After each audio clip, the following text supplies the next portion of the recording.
संक्षिप्त योग वासिष्ठ उपशम प्रकरण। प्रहलाद को भगवान द्वारा वर प्राप्ति। प्रहलाद का आत्मचिंतन करते हुए परमात्मा का साक्षात्कार करना और उनका स्तवन करते हुए समाधिस्थ हो जाना। तत्पश्चात पाताल की अराजकता का वर्णन और भगवान विष्णु का प्रहलाद को समाधि से विरक्त करने का विचार।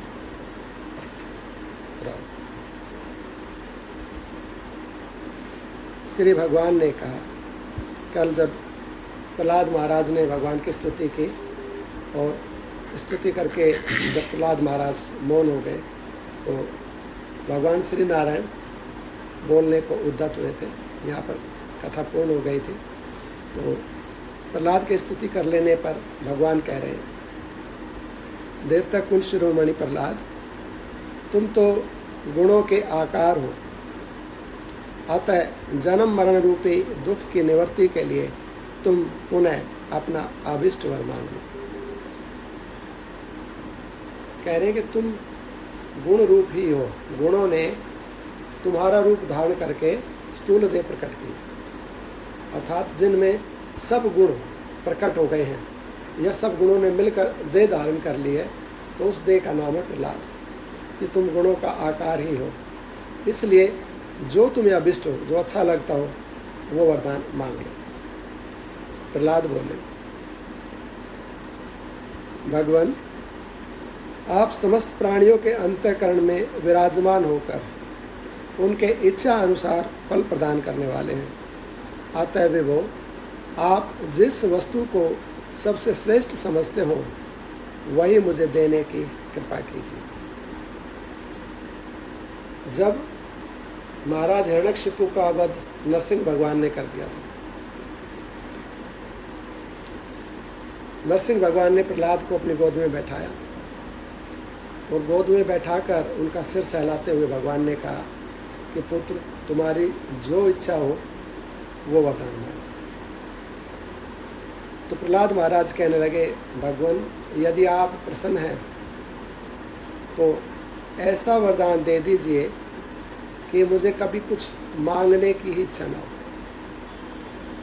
भागवत जी में जहाँ प्रहलाद चरित्र आता है तो वहाँ नरसिंह भगवान के कहने पर प्रहलाद महाराज ने ये बात कही कि आप प्रसन्न हैं तो मैं कुछ मांगू ही नहीं, ऐसा आप वरदान दे दीजिए।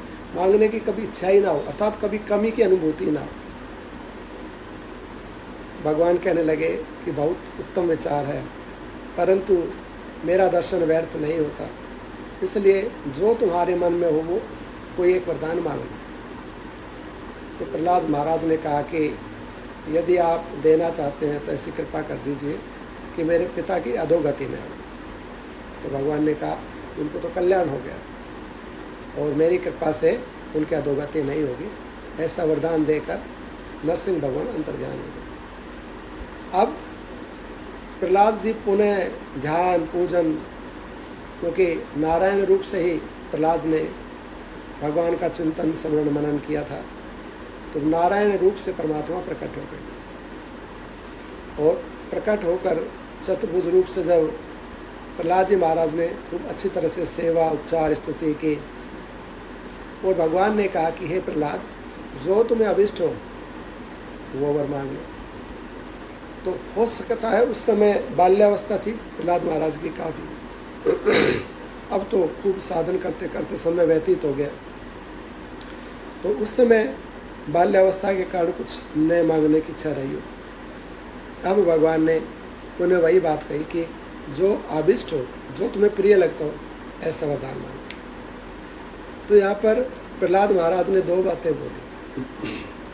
कहते, भगवान, आप समस्त प्राणियों के अंतःकरण में विराजमान होकर उनके इच्छा अनुसार फल प्रदान करने वाले हैं। कि प्राणी कहाँ कुछ मांग सकता है, उनके अंतःकरण में तो आप रहते हैं, हृदय के अंदर, और अंतःकरण में आप हो तो वस्तुतः तो सब कुछ आपकी इच्छा से ही हो रहा है। ये सारी सृष्टि, पूरी त्रिलोकी, सब कुछ आपकी इच्छा के अनुसार ही चलता है। ऐसा कहीं भी कुछ नहीं हो सकता जो आपकी इच्छा के विपरीत है। अर्थात सब कुछ तो आपकी इच्छा से अर्थात आप ही कर रहे हैं। तो भक्त को जो मांगने की इच्छा होती है तो अंतःकरण में भी आप ही होते हैं और आपकी ही वो प्रेरणा होती है। अर्थात आप अपनी लीला के लिए ही संसार को कठपुतली के जैसे नचा रहे हैं। दूसरी बात कही विभो, अगर आप देना चाहते हैं तो मैं क्या मांगूं, मैं एक जीव क्या मांग सकता है, उसमें कितनी सामर्थ्य हो सकती है मांगने की।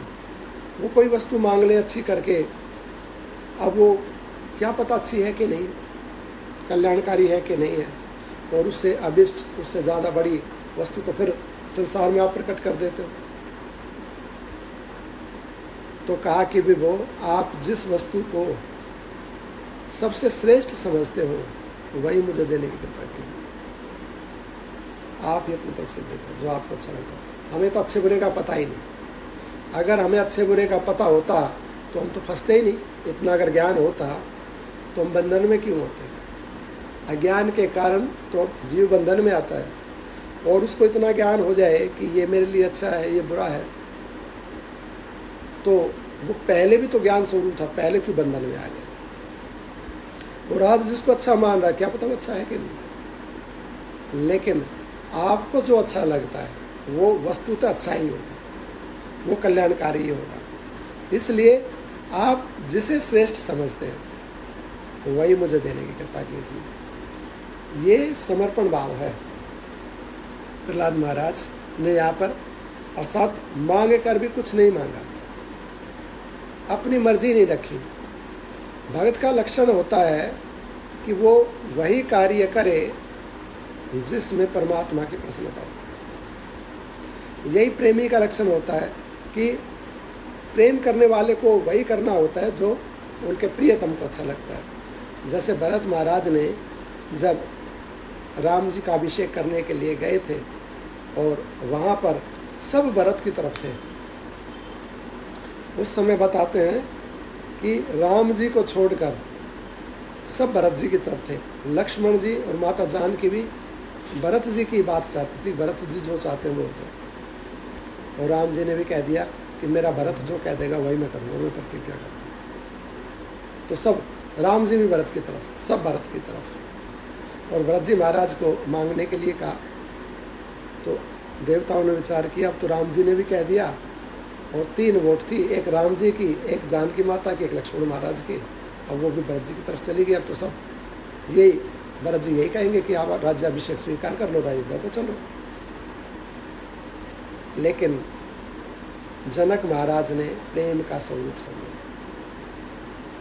जनक महाराज ने कहा भरत जी से कि भरत, प्रेमी वही है जो अपने प्रियतम की इच्छा पूर्ण करे। तो इस समय राम जी ने तुम्हारे प्रेमवश तुम्हारी भक्ति से प्रसन्न होकर कह दिया कि जो मेरा भक्त कह देगा, अर्थात मुझे प्रतिज्ञा तोड़ने के लिए भी भरत कहेगा तो मैं प्रतिज्ञा तोड़ दूँगा, ऐसा राम जी ने कह दिया। तो तुम्हें वो करना चाहिए जो राम जी को प्रिय हो। तो राम जी से पूछ लो उनको क्या प्रिय है। तो भरत महाराज ने जब पूछा तो राम जी ने कहा कि मुझे यही अभिष्ट है कि मैं पिताजी की आज्ञा पालन करूं। तो पादुकाएं लेकर फिर भरत महाराज आए। यहाँ पर नारायण परमात्मा कह रहे हैं कि प्रहलाद जो इच्छा हो मांग ले। तो प्रहलाद कह रहे हैं भगवान आपको जो इच्छा हो वो दे, मतलब आपको जो अच्छा लगता है ना। मेरे लिए क्या अच्छा है क्या खराब है वो मुझे नहीं पता है, परंतु आपको सब पता है। तो मेरे लिए जो अच्छा हो और आपको जो प्रिय हो, वो मेरे लिए जो करना अभिष्ट हो, जिसमें आपकी प्रसन्नता हो वो आप कीजिए, वही वरदान दीजिए। तो यहाँ पर समर्पण भाव दिखाया प्रहलाद महाराज। ये भक्ति है, समर्पण भक्ति है कि कहने पर भी मांग नहीं रहे, अर्थात कि जो आपको अच्छा लगता हो, जिसमें आपकी सहजता सुलभता हो, वही प्रभु आप मेरे प्रति कीजिए। श्री भगवान ने कहा, निष्पाप प्रहलाद, जब तक तुम्हें ब्रह्म तत्व की प्राप्ति न हो जाए तब तक तुम संपूर्ण संशयों की पूर्णतया शांति तथा सच्चिदानंद घन पर ब्रह्म परमात्मा की प्राप्ति रूप फल के लिए विचार प्रायण बने रहो। अब जब भगवान से ही कह दिया, भगवान के ऊपर ही छोड़ दिया, अगर भक्त संसार की कोई वस्तु मांगता है तो वो वस्तु तो मिल जाती है, परमात्मा थोड़ी मिलता है। प्रहलाद महाराज कोई बड़े से बड़ा पद मांग लेते, कोई बड़ी से बड़ी वस्तु मांग लेते, कोई लोक मांग लेते, तो वो तो मिल जाता, परमात्मा थोड़े मिलता। अब परमात्मा के ऊपर छोड़ दिया कि आप दो अपने हिसाब से, तो परमात्मा के ऊपर जब छोड़ दिया और परमात्मा देंगे तो अपने से कम क्या देंगे, वो तो अपने हिसाब से देंगे ना, अपने हिसाब से, अर्थात हमारे लिए हम ही सबसे महत्वपूर्ण है। प्रत्येक व्यक्ति के लिए वही सबसे अधिक महत्वपूर्ण होता है। तो परमात्मा ही पूर्ण है, तो परमात्मा ने अपने आप को ही दिया, इससे कम क्या देंगे।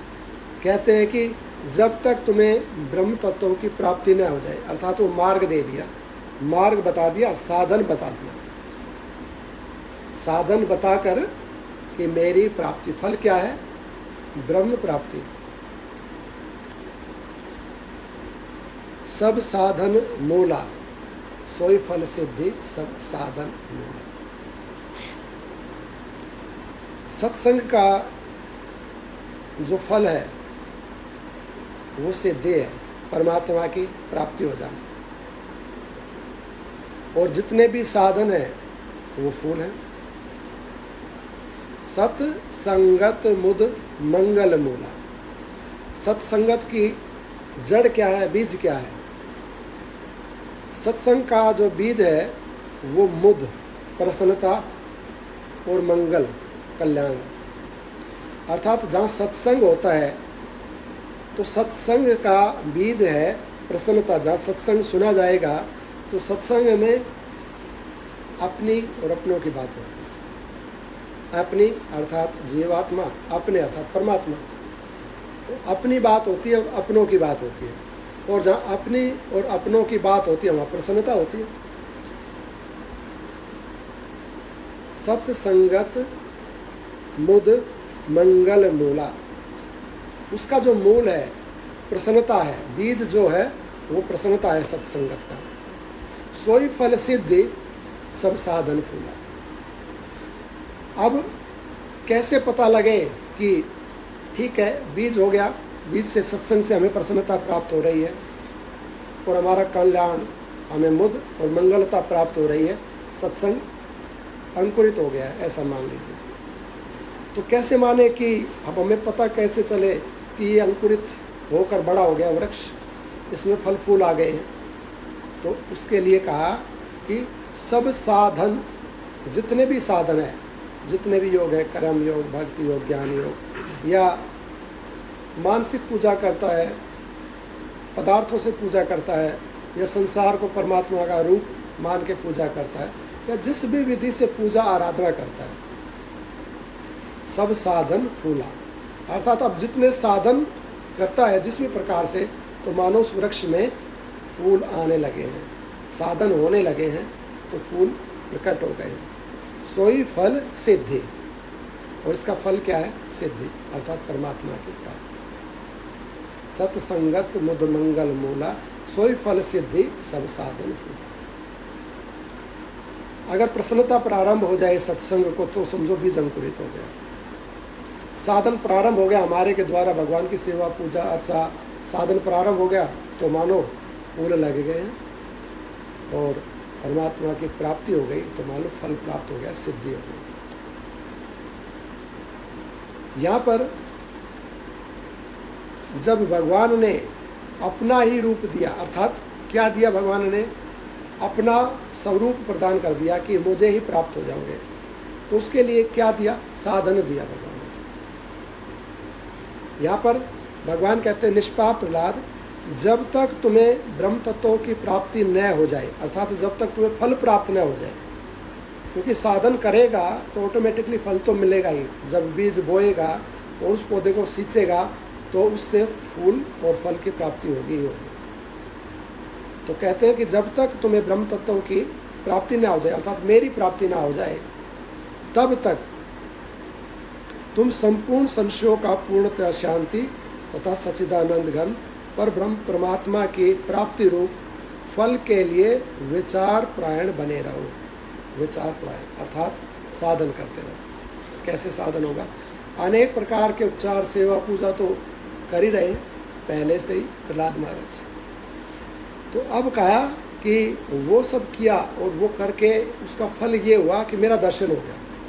तुमने जो मेरी भक्ति की, इतना सुंदर तरीके से पूजन उपचार सब किए, तो उसका फल है कि तुम्हें मेरा दर्शन हो गया। अब तुम यदि विचार करो उस सत्संग का, उस ज्ञान का विचार करोगे, तो न केवल मेरा दर्शन अपितु मेरी प्राप्ति हो जाएगी। तो साधन दिया परमात्मा ने कि अब अपने स्वरूप का विचार करो, तुम कौन हो, उस तरीके का विचार करो जिससे मेरी प्राप्ति हो जाए, फल की प्राप्ति हो जाए, सिद्धि की प्राप्ति हो जाए, तो तुम्हें मेरी प्राप्ति हो जाए। उसके लिए अब तुम तब तक विचार करते रहो जब तक पूर्णतः शांति और सच्चिदानंद पर ब्रह्म परमात्मा की प्राप्ति न हो जाए, तब तक विचार करो, तब तक इस कर्म के अंदर रहो। श्री वशिष्ठ जी कहते हैं, रघुनंदन, दैत्यराज प्रहलाद से ऐसा कहकर भगवान विष्णु अंतर्ध्यान हो गए। उन विष्णुदेव के अंतर्हित हो जाने पर प्रहलाद ने पूजा के अंत में मणि रत्नों से सुशोभित पुष्पांजलि समर्पित की। उस समय उनका चित्त अत्यंत प्रसन्न था। वे एक श्रेष्ठ आसन पर पद्मासन लगाकर बैठ गए और स्तोत्र पाठ करते समय अपने हृदय में यों विचार करने लगे कि आवागमन रूपी संसार का निवारण करने वाले भगवान ने मुझे ऐसा उपदेश दिया है कि तुम विवेक विचार संयुक्त हो। अतः अब मैं अपने अंतःकरण में आत्म विचार करने में तत्पर होता हूँ।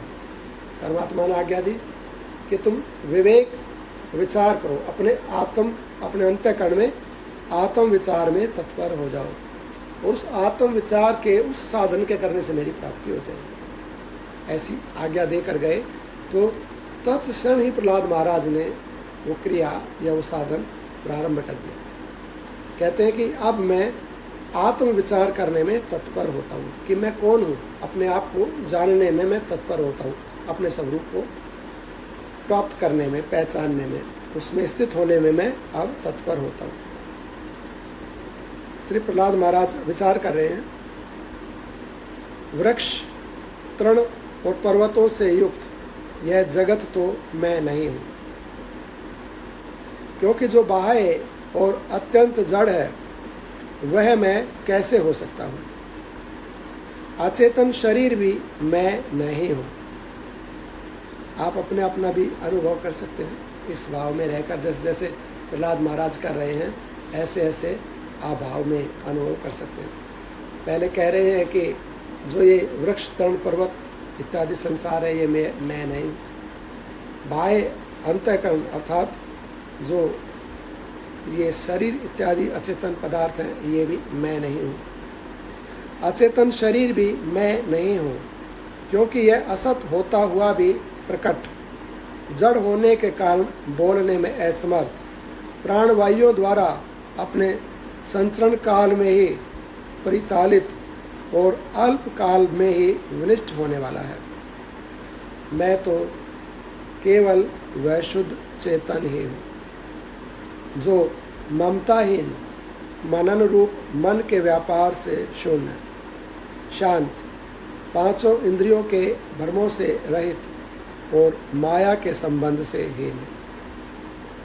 यह जो सबका प्रकाशक, बाहर भीतर सर्वत्र व्याप्त, अखंड, निर्मल और सत्ता मात्र है, वह चेतन स्वरूप आत्मा जो सबका प्रकाशक, मन का, बुद्धि का, चित्त का, इंद्रियों का, बाहर भीतर सबको प्रकाश देने वाला वह आत्मा,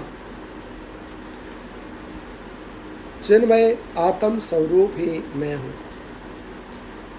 यह आत्मा जो सर्वव्यापक और सर्व विकल्प रहित चिन्मय बोध रूप है, वह मैं ही हूँ। यह आत्मा ही जगत की स्थिति में निरंतर अनुभव में आने वाले समस्त पदार्थों का आदि कारण है। संसार में जितने भी पदार्थ अनुभव में आ रहे हैं, अर्थात संसार के जितने भी पदार्थ बने हैं वो आत्मा से बने हैं, आत्मा से प्रकट हुए हैं, आत्मा के होने से अनुभव में आ रहे हैं और आत्मा में ही विलीन हो जाएंगे। यह आत्मा ही जगत की स्थिति में निरंतर अनुभव में आने वाले समस्त पदार्थों का आदि कारण है, परंतु इस आत्मा का कोई कारण नहीं है। यह किसी से नहीं बना है। संसार की सब वस्तुएं आत्मा से प्रकट हुई हैं, आत्मा में है, परंतु यह किसी से प्रकट नहीं हुआ है और किसी में नहीं है, अर्थात यह स्वतः ही सिद्ध है। इसका कारण, प्रत्येक वस्तु का कारण आत्मा है, परंतु आत्मा का कारण कोई नहीं है। आत्मा का कारण आत्मा ही है, स्वयं से ही प्रकट है। आत्मा का दूसरा कोई भी कारण नहीं है, स्वतः सिद्ध है आत्मा, परंतु इस आत्मा का कोई कारण नहीं है। इसी आत्मा से सारे पदार्थों का पदार्थ उत्पन्न होता है। ये घट पट आदि आकार वाले सैकड़ों सांसारिक पदार्थ विशाल दर्पण रूप इस चिन्मय शुद्ध आत्मा में प्रतिबिंबित होते हैं। एक आत्मा ही है, आत्मा में ही सारे पदार्थ हैं, अर्थात उनको आधार देने वाला आत्मा है। उसमें दिखने वाले जो जिससे बनता है, जिससे प्रकाशित होता है, वो वही है। आत्मा से संसार बना है, आत्मा से ही प्रकाशित हो रहा है, आत्मा से ही दिख रहा है, आत्मा के द्वारा अनुभव में आ रहा है और आत्मा को ही अनुभव में आ रहा है, आत्मा को ही दिख रहा है, आत्मा ही है। आत्मा से संसार प्रकट हुआ है, आत्मा में है, आत्मा से ही दिखता है। तो सारा संसार आत्म रूप ही है, आत्म रूपी दर्पण के अंदर प्रतिबिंबित हो रहा है, दिख रहा है। यह अकेला मैं जो आदि और अंत से रहित तथा सर्वव्यापक हूँ, संपूर्ण चराचर प्राणियों के अंदर आत्म स्वरूप से स्थित हूँ। आत्मा के रूप का ऐसा चिंतन किया। ऐसा जब ध्यान करे तो ध्यान करते हुए इस प्रकार से आत्मा के रूप का चिंतन करें कि मैं संसार नहीं हूँ, मन नहीं हूँ, बुद्धि नहीं हूँ, इंद्रियाँ नहीं हूँ, शरीर नहीं हूँ, ये संसार नहीं है। ये जो भी कुछ दिख रहा है आत्मा से ही प्रकट हुआ है, आत्मा के कारण उसके प्रकाश से ही दिख रहा है। तो आत्मा रूपी दर्पण में ये सब वस्तुएं पदार्थ प्रतिबिंबित हो रहे हैं। एकमात्र एक आत्मा ही है जो नित्य है, शुद्ध है। सब वस्तुएं आत्मा से प्रकट हुई है, परंतु आत्मा किसी से प्रकट नहीं हुआ है, वो स्वतः सिद्ध है, वो चेतन है, निर्मल है, ज्ञान स्वरूप, आनंद स्वरूप, वही मेरा स्वरूप है। उस भाव में, उस रूप में अपना दर्शन करें, उस आत्मा में स्थित होने का, उस पद को प्राप्त करने का प्रयास करें। तो आत्मा के निर्गुण निराकार स्वरूप का दर्शन, उसमें स्थिति है। जब पूर्ण रूप से दृश्य विलीन हो जाएगा, अर्थात संसार नहीं रहेगा, तो आत्मा की सिद्धि हो जाएगी। इसका प्रयास करना चाहिए। अब भगवान के सगुण साकार रूप का यहाँ पर चिंतन कर रहे हैं।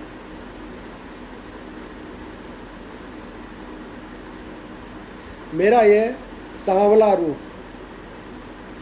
जो भगवान नारायण का चतुर्भुज रूप से दर्शन कर रहे हैं, अर्थात आत्मा से ही प्रकट हुआ है वो रूप। ब्रह्मा जी, महादेव जी, भगवान नारायण सब आत्मा से ही प्रकट हुए। एक आत्मा ही है, आत्मा ही ये त्रिदेव का रूप धारण कर लेती है, आत्मा ही संसार का रूप धारण कर लेती है। और जिस आत्मा ने त्रिदेव का रूप धारण किया है वही आत्मा मुझ में है। ऐसा वो चिन्मय, वो सर्वत्र व्याप्त आत्मा का स्वरूप है। मेरा ये सांवला स्वरूप जो शंख, चक्र और गदा धारण करने वाला तथा संपूर्ण सौभाग्यों की चरम सीमा है, इस जगत का पालन करता है। जो कमल रूपी आसन पर विराजमान होते हैं और निर्विकल्प समाधि में स्थित होकर परम सुख का अनुभव करते हैं, उन ब्रह्मा के रूप में मैं ही सदा इस जगत में उत्पन्न होता हूँ। मैं ही त्रिनेत्रधारी शिव होकर प्रलय काल में इस जगत का संहार करता हूँ। मैं ही इंद्र रूप से मनवंतर के क्रम से प्राप्त हुई इस संपूर्ण त्रिलोकी का पालन करता हूँ। यह जो कुछ स्थावर जंगम जगत दृष्टिगोचर हो रहा है, संपूर्ण संकल्पों से रहित वह परम शुद्ध चेतन आत्म रूप मैं ही हूँ। यहाँ ये मैं संबोधन जो है ये आत्मा के लिए है, अहंकार के लिए नहीं है। मैं से अर्थ यहाँ देह नहीं है कि ये जो देह है ये शिव है, ये देह संसार है, ये नारायण है। ये आत्मा से अर्थात वो आत्मा ही ये देह है, वो आत्मा ही ब्रह्मा विष्णु महादेव है, वो आत्मा ही तीनों लोक हैं, सर्वत्र व्याप्त वो आत्मा है। सब पदार्थ उस आत्मा में है, उसी से प्रकाशित हो रहे हैं, उसी में स्थित हैं। पदार्थ बनते हैं, बिगड़ जाते हैं, परंतु वो आत्मा नित्य एक रूप अखंड एक रस रहता है। वो कभी भी किसी भी कारण से नष्ट नहीं हो सकता। तो उस आत्मा को यहाँ मैं रूप से संबोधन किया जा रहा है कि वह आत्मा ही इंद्र है, वही ब्रह्मा है, वही विष्णु है, वही महादेव है। यह जो कुछ स्थावर जंगम जगत दृष्टिगोचर हो रहा है, संपूर्ण संकल्पों से रहित परम व परम शुद्ध चेतन आत्म स्वरूप मैं ही हूँ, जिसमें अनंत आनंद का अनुभव प्राप्त होता है तथा जो परम शांति से सुशोभित एवं शुद्ध है। ऐसी यह चिन्मय दृष्टि संपूर्ण दृष्टियों से बढ़कर है। जो शाश्वत एवं विज्ञान आनंद घन रूप है, उस उत्तम साम्राज्य का परित्याग करके मुझे इन अनित्य एवं दुख रूप राज्य विभूतियों से लेश मात्र भी सुख की प्रतीति नहीं होती। जो शाश्वत चिन्मयी दृष्टि संपूर्ण दृष्टियों से बढ़कर है, वह विज्ञान आनंद घन है। उस उत्तम साम्राज्य का परित्याग करके मुझे इन अनित्य एवं दुख रूप राज्य विभूतियों में लेश मात्र भी सुख की प्रतीति नहीं होती, क्योंकि ये विभूतियाँ रमणीय नहीं हैं। ऐसे विज्ञान आनंद घन परम पद को छोड़कर मूर्ख तुच्छ विषय भोगों में आसक्त होता है, विवेकशील ज्ञानी नहीं। संसार की ये विभूतियाँ, संसार के ये पदार्थ दुख देने वाले हैं, और जो चिन्मय विभूति अर्थात ऐसा जो विचार है, ऐसा जो अनुभव है, आत्मा का जो ये स्वरूप है, यही पूर्ण आनंद देने वाला है। ये दृष्टि आनंद देने वाली है और संसार की दृष्टि दुख देने वाली है। दो प्रकार की दृष्टि का अवलंबन हम कर सकते हैं, एक चिन्मय दृष्टि और दूसरी सांसारिक दृष्टि। सांसारिक दृष्टि में अर्थात ये मेरा देह है, ये मेरा घर है, ये मेरा परिवार है, ये मेरे मित्र, ये मेरा सब साम्राज्य या मेरा घर, जो भी मेरे इर्द गिर्द संपत्ति इत्यादि जो भी कुछ है, इष्ट संबंधी इत्यादि, तो मैं और मेरा, ये जो दृष्टि है ये सांसारिक दृष्टि है। और मैं अर्थात मेरे इस पदार्थों में जो मैं सुख खोजता है, मैं तत्व संसार के पदार्थों में जो सुख खोजता है, वो दुख देने वाली दृष्टि है। अर्थात मैं हूँ, ये भी एक दुख है, और ये पदार्थ, संसार के पदार्थ मुझे सुख देंगे तो वो सुख नहीं दे सकते, वो भी दुख है, ये भी एक। तो इसको अभी अनुभव करके देखेंगे एक बार हम सब। एक हमारी ये दृष्टि है मैं और मेरे की दृष्टि, और दूसरी चिन्मय दृष्टि है, भगवतमय दृष्टि। भगवतमय दृष्टि में सब कुछ या तो कुछ भी नहीं है, एकमात्र आत्मा है, या फिर सब कुछ परमात्मा ही है। चिन्मय दृष्टि में परमात्मा से भिन्न कुछ नहीं है। पूरी त्रिलोकी, सब जीव जंतु, सब मनुष्य, सब लोग, मेरा ये देह, मन, बुद्धि, चित्त, अहंकार, सब परमात्मा ही है। ये पारमार्थिक दृष्टि है। परमात्मा से परमात्मा अनुभव हो रहा है, दूसरा कोई नहीं है। अभी इस भाव में जाएंगे, और इस भाव में जाकर जिन जिन से हम द्वेष करते हैं, जिन जिन ने हमारी हानि पहुंचाई है, या जिन जिनको हम अपने जीवन में कष्टदायी मानते हैं, उनमें भी चिन्मय दृष्टि से उनको देखना है। ऐसे अनुभव करना है कि परमात्मा इस रूप में लीला कर रहे हैं। परमात्मा ये द्वेषी का रूप धारण करके मेरे जीवन में आए हैं। ये जिसने हानि पहुंचाई वो हानि का रूप लेकर मेरे जीवन में आए हैं, या जो मेरा अनिष्ट चाहता है, मेरी निंदा करता है, या किसी भी प्रकार से जो मुझे दुख देने वाला है, ये परमात्मा ही है। परमात्मा ये रूप धारण करके मेरे जीवन में आया है। वस्तुतः ये परमात्मा है, और जो हितकर है, अच्छा है, कल्याणकारक है, वो भी परमात्मा है। सब परमात्मा ही है। तो इन सबको परमात्म रूप देखना है, और परमात्म रूप देखते हुए अनुभव करना है कि क्या परमात्मा दुखदाई है। चिन्मय दृष्टि क्या दुखदाई है, ये सुखदाई है।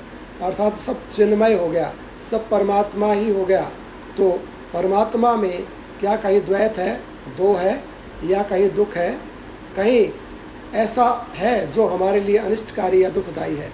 एक बार अनुभव कीजिए और चिन्मय दृष्टि में स्थित हो जाइए, और सबको भगवत रूप से देखिए, अनुभव कीजिए और विचार कीजिए क्या ये दुखदाई है या परमात्म रूप होने से सुखदाई है।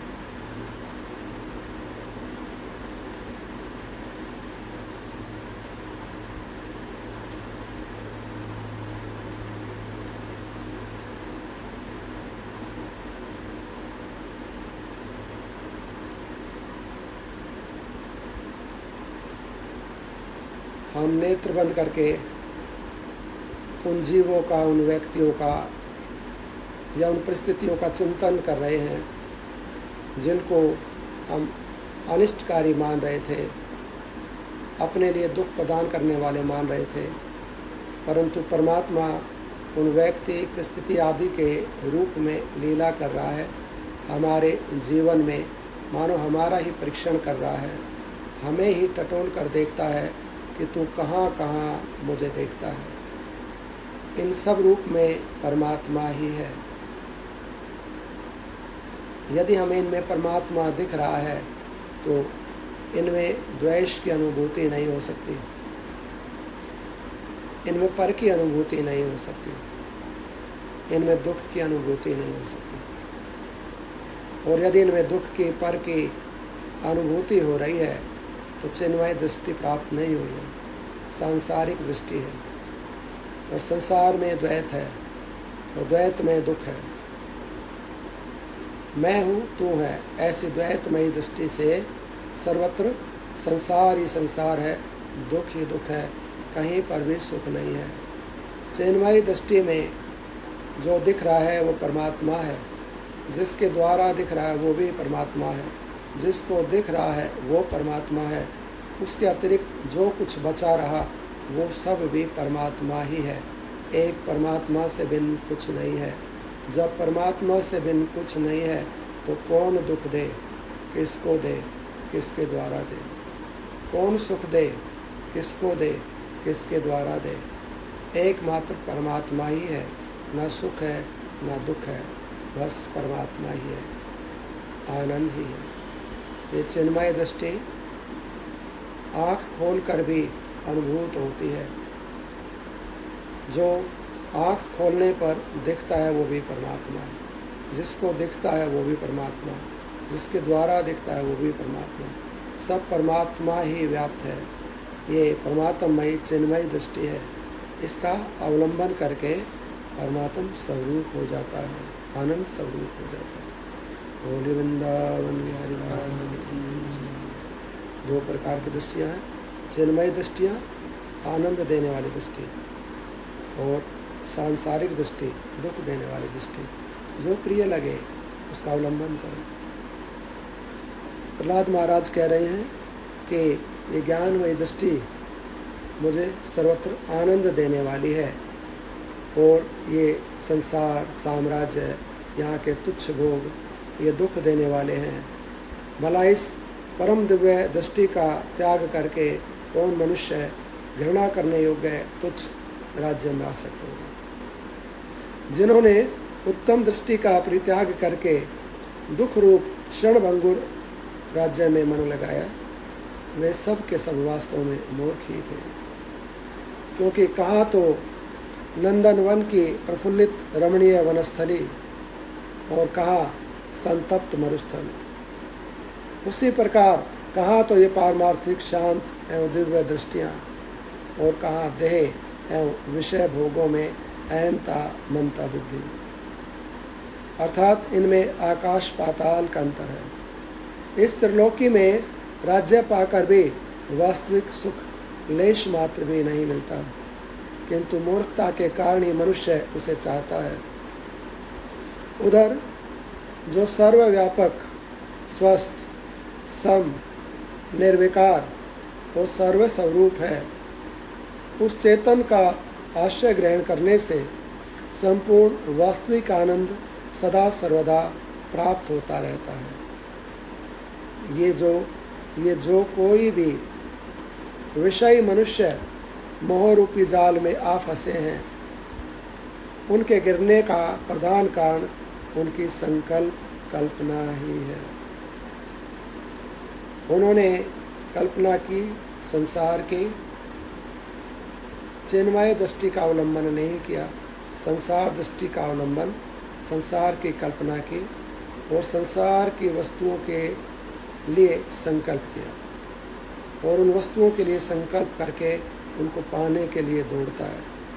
ठीक ऐसे ही जैसे जल न होने पर सूर्य की किरणों को जल समझकर मृग तृष्णा से मोहित होकर मृग दौड़ता दौड़ता मर जाता है, इसी प्रकार से सांसारिक मनुष्य सांसारिक वस्तुओं के प्रति संकल्प करके उन्हें प्राप्त करने के लिए जीवन पर्यंत दौड़ता दौड़ता मर जाता है।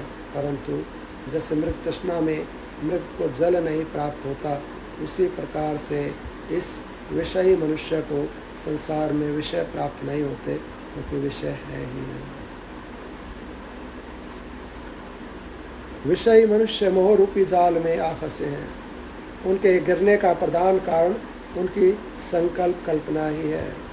इसी प्रकार मेरे पितामह आदि पूर्वजों ने भी जो संकल्प समूहों से आवर्त और विषय रूपी गर्त में गिरने वाले थे, इस बाधा रहित परम आनंद स्वरूप आत्म पद का अनुभव नहीं किया। जो पिता हिरण्याकशिपु आदि संसार को सत्य मानकर वो नरक में ही गिरने वाले थे, परंतु भक्त महाराज की कृपा से, ठाकुर जी की अहेतुक कृपा से उनके ऊपर कृपा हो गई, नहीं तो वो इस पाताल में विषय रूपी गर्त में गिर जाते।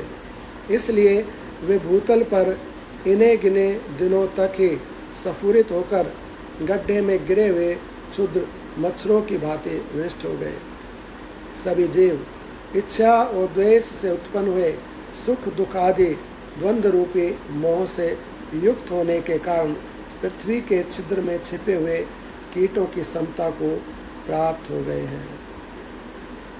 सभी जीव इच्छा और द्वेष से उत्पन्न हुए, द्वेष जिनसे हमें प्रेम नहीं है, जिनसे हम ईर्ष्या घृणा करते हैं, या फिर हमारी ही इच्छाएं, इच्छा और द्वेष से उत्पन्न हुए सुख दुख आदि द्वंद्व रूपी मोह से युक्त होने के कारण पृथ्वी के छिद्र में छिपे हुए कीटों की समता को प्राप्त हो गए हैं। परंतु जिनकी अनुकूलता और प्रतिकूलता कल्पना रूपी मृग तृष्णा सच्चिदानंद परमात्मा के ज्ञान रूपी मेघ से शांत हो चुकी है, उसी का जीवन धन्य है। जिनकी परमात्मा में ऐसी सम्यक दृष्टि, सम्यक ज्ञान, सब ऐसी जो स्थिति हो गई है, जो इस भाव से, इस ज्ञान में स्थित होकर परमात्मा संसार में परमात्मा भाव अनुभव करते हुए विचरण करते हैं, अर्थात इस संसार को परमात्मा का रूप मानकर सब व्यवहार जिनके द्वारा संपादित होता रहता है, ऐसी जिनकी परमात्मामयी दृष्टि है, वो ही सच्चिदानंद परमात्मा के ज्ञान रूपी मेघ से शांत हो चुके, उनका जीवन धन्य है।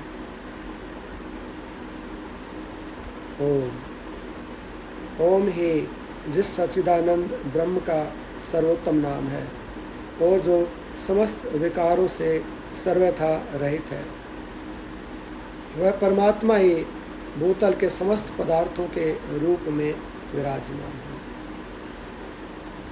ओम जिनका नाम है, वो परमात्मा इस संसार के सब पदार्थ सब लोगों के रूप में विराजमान है। ज्योति स्वरूप वह परमात्मा ही सूर्य आदि के अंदर स्थित होकर अपनी सत्ता स्फूर्ति से उन्हें प्रकाशित करता है। वही अग्नि को उष्णता युक्त करता है और जल को रसमय बनाता है। भय रहित वह परमात्मा स्वयं ही प्रकट होता है और ब्रह्मा से लेकर तृण पर्यंत समस्त जगत को अपनी सत्ता स्फूर्ति से घुमाता रहता है। वह स्थाणु से बढ़कर नित्य अचल और आकाश से भी बढ़कर नित्य निर्लेप है। इसी का सदा अन्वेषण, स्तवन और ध्यान करना चाहिए।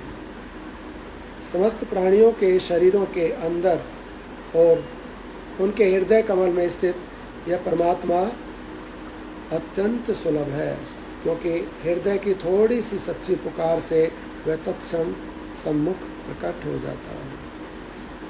तो ऐसे ही पढ़ते रहेंगे, बस स्पष्ट हो रहा है सबको। सुनाई पड़ रही आवाज़? कितना समय हो गया?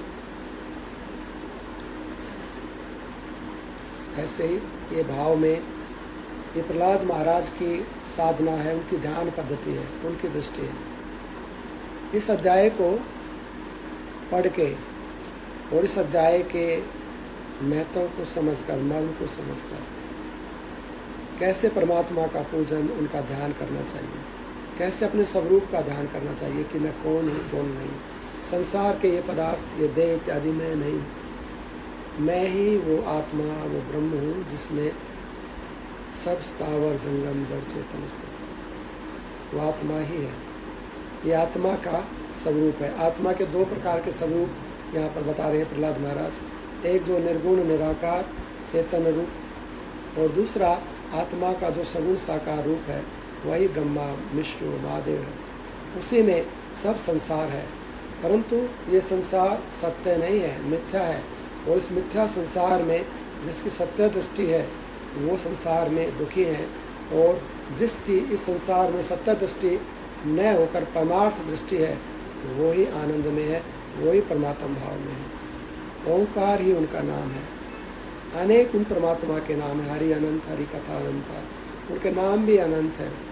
बहुविधि कहे सुने ही बहु संता। अनेक प्रकार से संत महात्मा उनके नाम रूप लीला का वर्णन चिंतन अनुभव करते रहते हैं।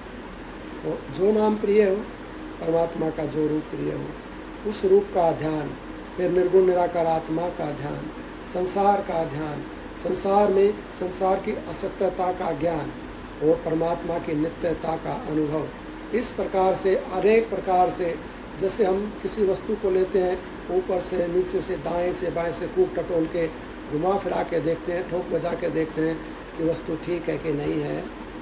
उसी प्रकार से परमात्मा के प्रत्येक रूप को यहाँ प्रहलाद महाराज अनुभव कर रहे हैं, उसका वर्णन कर रहे हैं कि ये सब परमात्मा का रूप है, ये नहीं है। इस प्रकार से अन्वेषण करते करते, अनुभव करते करते, चिंतन करते करते परमात्ममय दृष्टि हो जाने से सब परमात्मा सब चेतन हो जाता है और उस परमात्मा की अनुभूति होने लगती है। इस प्रकार से सुन के, श्रवण करके फिर अभ्यास करना चाहिए, अनुभूति करनी चाहिए, तो उस आत्मा की अनुभूति और इस दृष्टि की प्राप्ति होने लगेगी। यह परमात्म देव सभी शरीरों में उसी प्रकार व्याप्त है जैसे पुष्पों में सुगंध, तिल कणों में तेल और रसयुक्त पदार्थों में माधुर्य। परंतु हृदय में विद्यमान रहने पर भी यह चेतन विवेक विचार के अभाव के कारण नहीं जाना जा सकता है।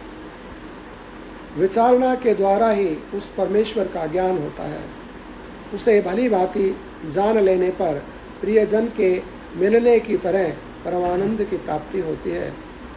अतिशय आनंद प्रदान करने वाले परमात्मा रूपी उस परम प्रेमी बंधु का दर्शन होने पर ऐसी ऐसी बुद्धियाँ उत्पन्न होती हैं जिनके प्रभाव से साधक का परमात्मा से कभी वियोग नहीं होता है।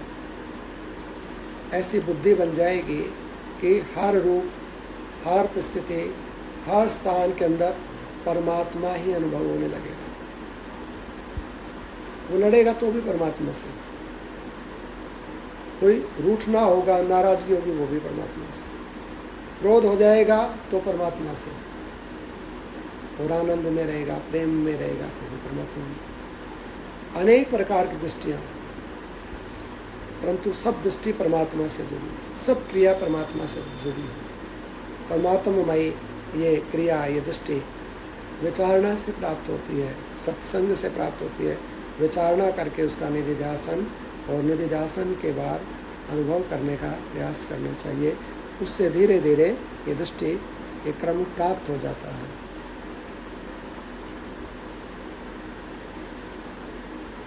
इनके प्रभाव से साधक का परमात्मा से कभी वियोग नहीं होता।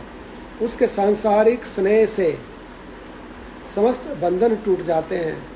काम, क्रोध आदि सारे शत्रु विनष्ट हो जाते हैं और तृष्णाएं मन को चंचल नहीं कर पाती।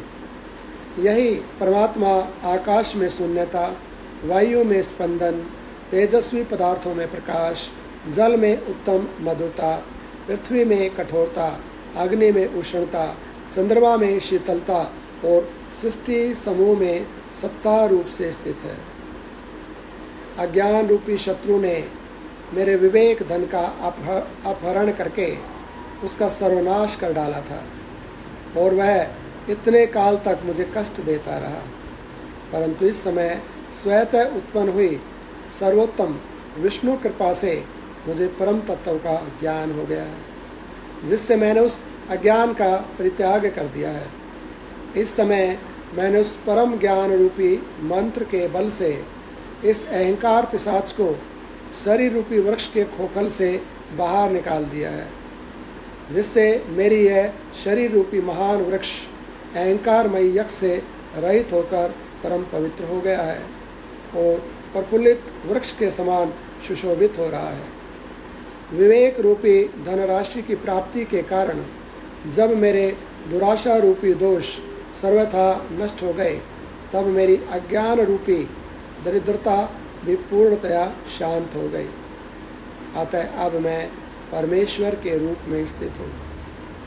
भगवान की कृपा से मुझे संपूर्ण ज्ञातव्य वस्तुओं का ज्ञान प्राप्त हो गया है और मैंने देखने योग्य सभी दृष्टियों को देख लिया है। इस समय मुझे वह वस्तु प्राप्त हो गई है जिसे पा लेने पर कुछ भी पाना अवशिष्ट नहीं रह जाता। इस दृष्टि के अवलंबन से, इस प्रकार चिंतन ध्यान करने से श्री प्रहलाद महाराज कह रहे हैं कि मैंने जानने योग्य सब वस्तुओं को जान लिया है, अर्थात आत्मा को जान लिया है और आत्मा ही सर्वत्र व्याप्त है। तो जो कुछ है वह आत्मा रूप ही है और आत्मा को जान लिया तो ज्ञात ज्ञातव्य हो गया।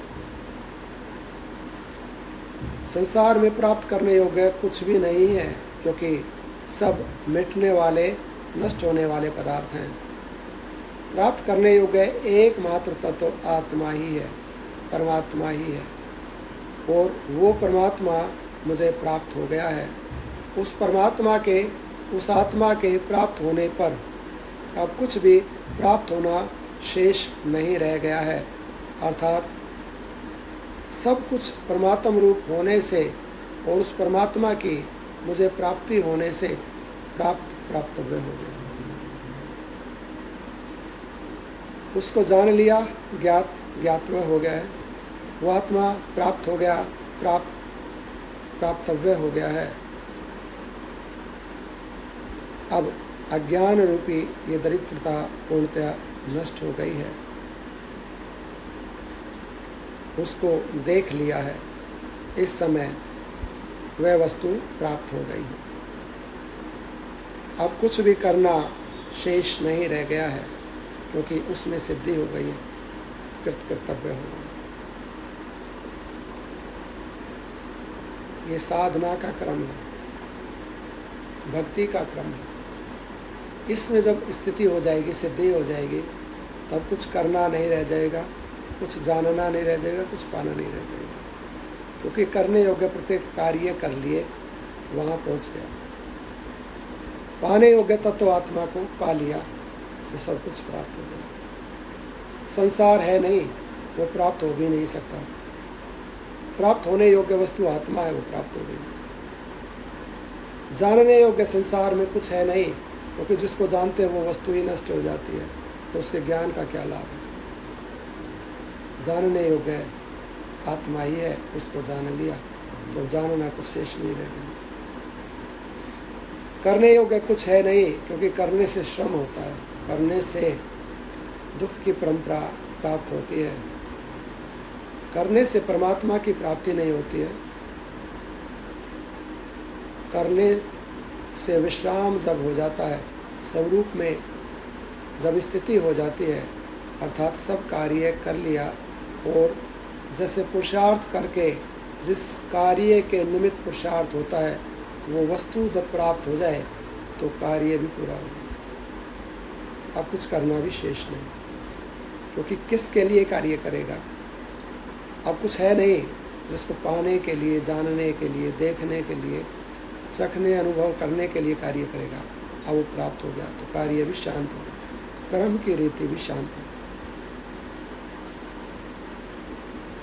अब कुछ भी पाना अवशिष्ट नहीं रह गया।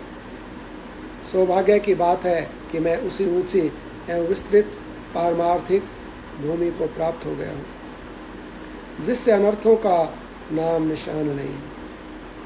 विषय रूपी सर्पों का अत्यंत अभाव हो गया है। अज्ञान रूपी कोहरा सर्वथा नष्ट हो गया है। आकाश रूपी मृग तृष्णा शांत हो चुकी है, जिसकी सारी दिशाएं रजोगुण रूपी धूल से रहित हो गई हैं और जिसमें शांति रूपी शीतल छाया वाला वृक्ष लहरा रहा है। भगवान विष्णु की स्तुति, प्रणाम और प्रार्थना करने से तथा शम एवं यम नियमों के पालन से मुझे इन सच्चिदानंद घन परमात्मा की प्राप्ति हुई है। परमात्मा की प्राप्ति, ये स्थिति, ये दैविक दृष्टि, ये दैविक स्थिति किससे प्राप्त होगी?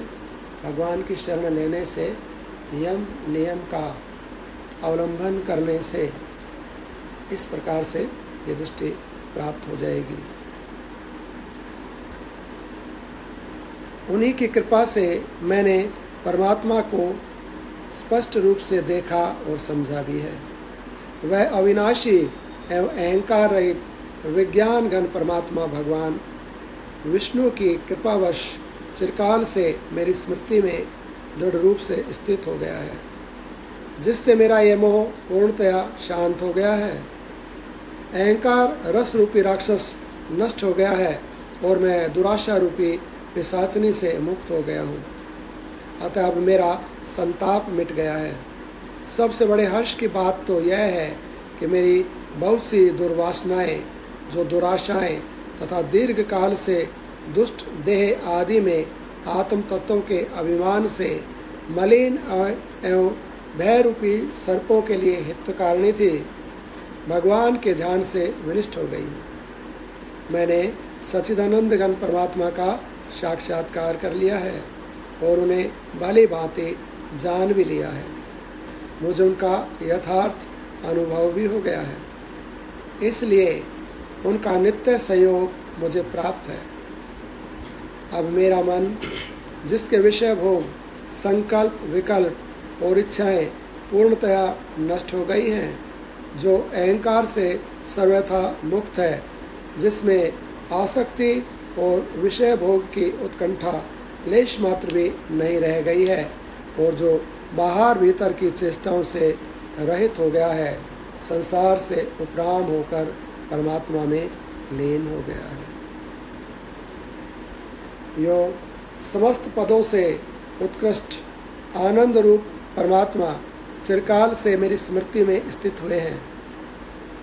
भगवान, बड़े सौभाग्य से मुझे आप उपलब्ध हुए हैं, अतः आप परमात्मा के लिए मेरा नमस्कार है। प्रभु, मैं चिरकाल से आपका दर्शन करते हुए प्रणाम करके आलिंगन कर रहा हूँ।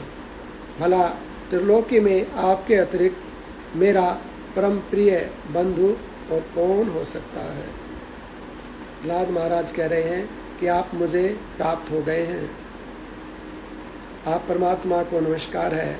मैं चिरकाल से आपका दर्शन करते हुए प्रणाम करके आलिंगन कर रहा हूँ।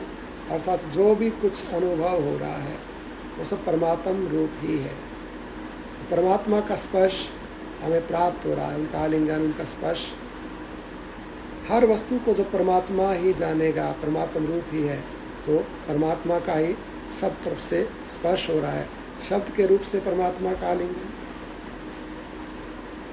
वायु के रूप से, जिस स्थान पर बैठे उस स्थान के रूप से आलिंगन, जिस विचार से स्थित हैं उस विचार से आलिंगन, उस भाव में, उस समय के रूप में, प्रत्येक रूप में एक परमात्मा ही है।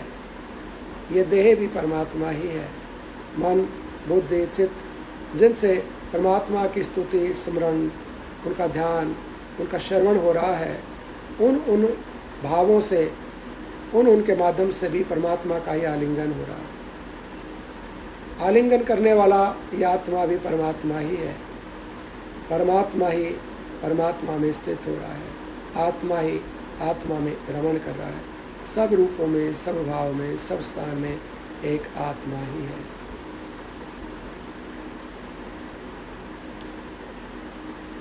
भला त्रिलोकी में आपके अतिरिक्त मेरा परम प्रिय बंधु और कौन हो सकता है।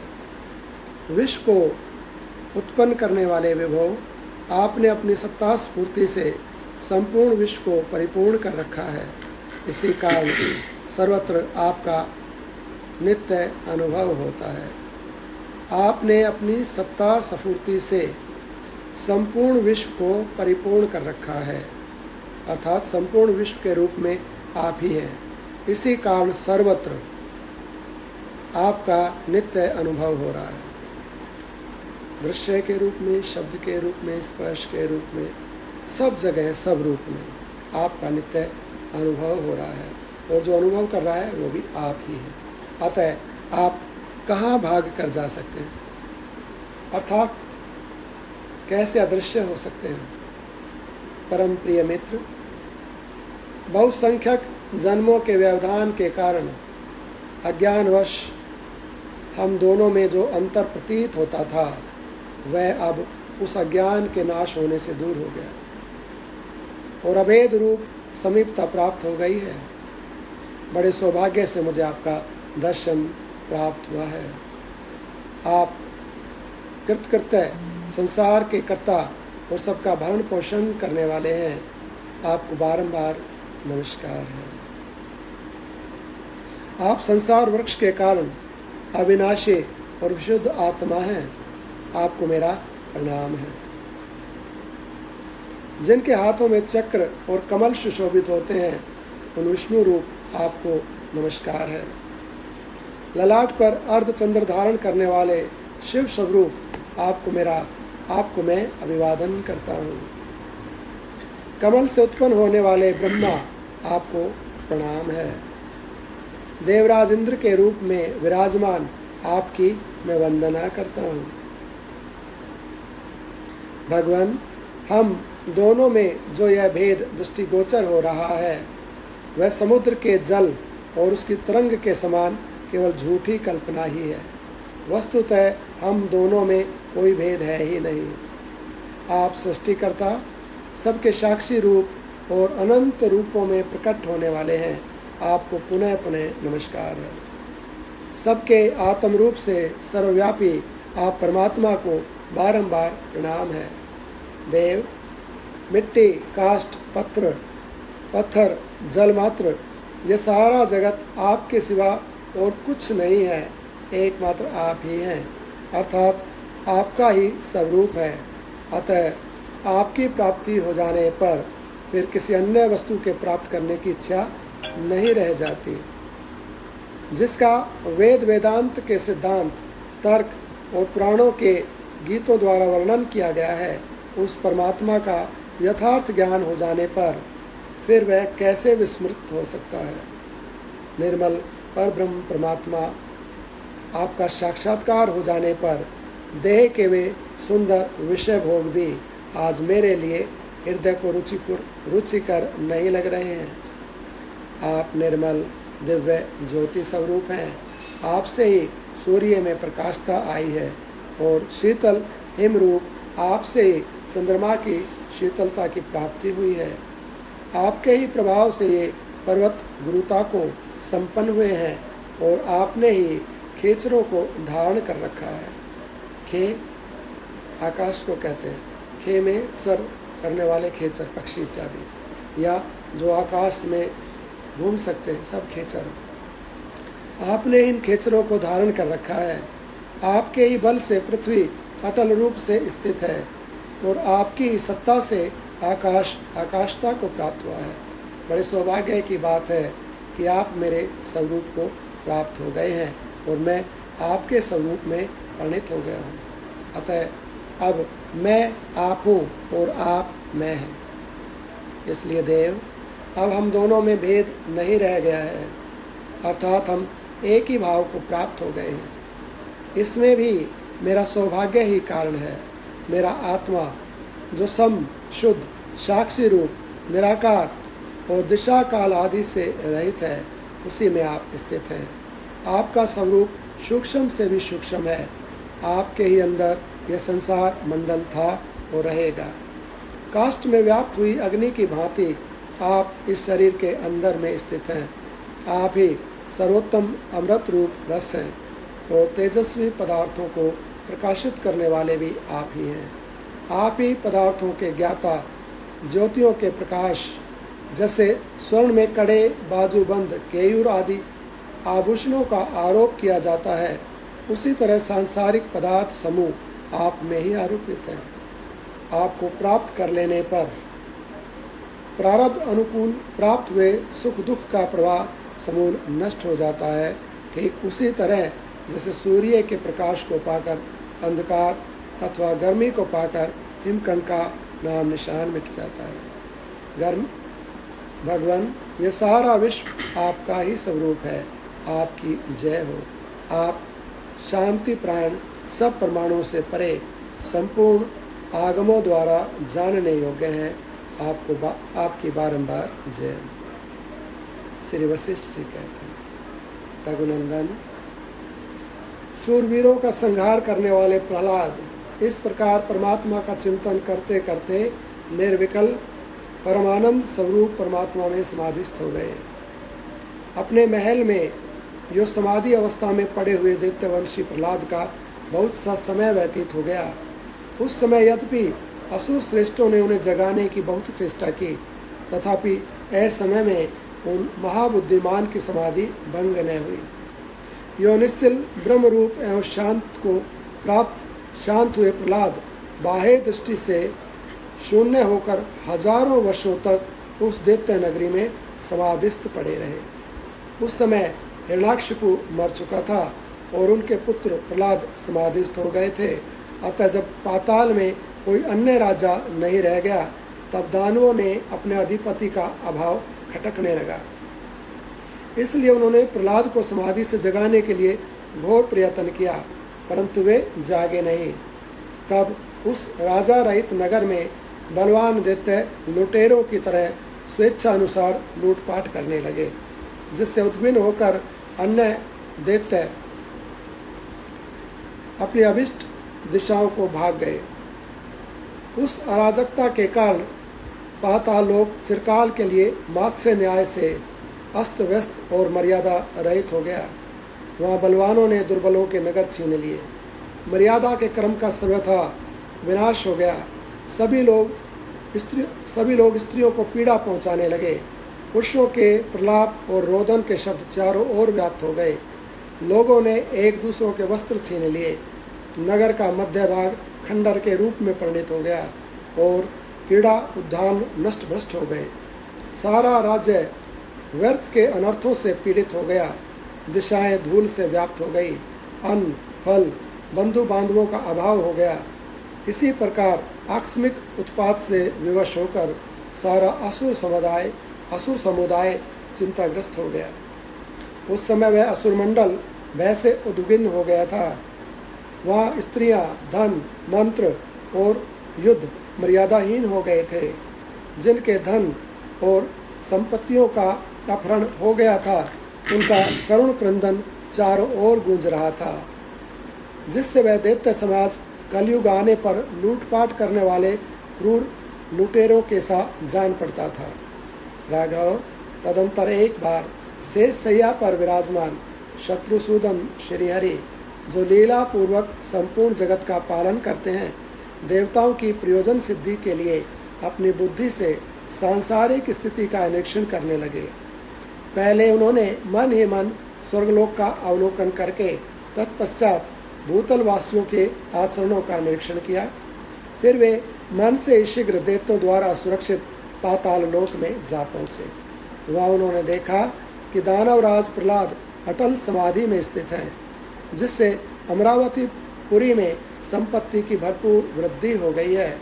तब जो शेषैया पर पद्मासन लगाकर बैठे थे तथा जिनके हाथों में शंख, चक्र और गदा सुशोभित हो रहे थे, उन भगवान नारायण के मन में ऐसा विचार उत्पन्न हुआ कि मैं रसातल में जाकर दानवराज प्रहलाद को उनके कर्म में पहले की तरह उसी प्रकार स्थापित करूँगा, जैसे वसंत ऋतु वृक्ष को पुनः उसकी पूर्व दिशा में ला देती है। यदि मैं प्रहलाद के अतिरिक्त किसी दूसरे दानवराज के पद पर स्थापित करता हूँ, तो वह निश्चय ही देवताओं पर आक्रमण कर देगा। साथ ही प्रहलाद का यह अंतिम शरीर परम पावन है। वह इसी शरीर से कल्प पर्यंत यहाँ निवास करेगा, क्योंकि परमेश्वर की नियति देवी ने ऐसा ही निश्चित किया है कि प्रहलाद को इसी शरीर से यहाँ एक कल्प पर्यंत रहना चाहिए। इसलिए मैं वहाँ जाकर दैत्यराज प्रहलाद को जगाऊंगा, जिससे यह जीवन मुक्तों की समाधि में स्थित होकर दैत्य आधिपत्य को ग्रहण करे। निश्चय ही हम मर्यादा रहित दस्युओं के अत्याचारों से भयानक उस पाताल में जाकर दैत्यराज प्रहलाद को समाधि से विरत करेंगे और इस संपूर्ण जगत को पूर्वतः स्वस्थ बनाएंगे। बोलिए सियावर रामचंद्र भगवान की जय। पवन सुत श्री हनुमान जी महाराज की जय। सभी साधु संतों की जय।